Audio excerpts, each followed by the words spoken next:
정부 호르무즈 해협 정상 공동성명 동참, 경제 영향 등 종합 등 고려. 2026년 3월 20일자 기사입니다.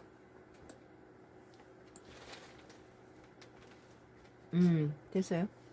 우리 정부가 호르무즈 해협 안전과 항행의 자유를 강조하기 위해 영국, 프랑스, 독일, 이탈리아, 일본, 네덜란드, 캐나다 등 7개국이 발표한 정상 공동성명에 최종적으로 동참하기로 했습니다.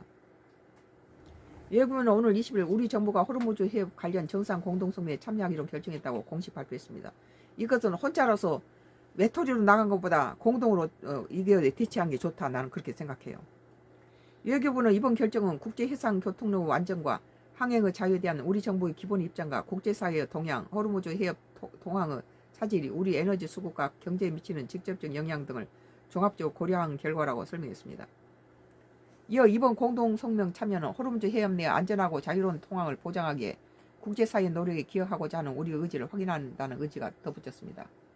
같은 나라가 묘수를 짜야 된다고 봐요. 외교부는 정부가 앞으로 여타 참여국들을 포함해 국제사회와 함께 글로벌 해상 물류망의 조속한 정상화를 위해 긴밀히 협력해 나갈 것이라고 강조했다. 이번 결정으로 우리 정부는 영국이 주도한 다자 공동성명에 늦게나마 합류하게 되었습니다. 이는 정부가 국제적인 공조 흐름에 완전히 배제되기도 어렵고 그렇다고 군사적 관여로 비춰질 수 있는 선택을 하기에 부담스러운 상황에서 공동성명에 참여라는 외교적 절충점을 선택한 것으로 분석됩니다. 그렇죠.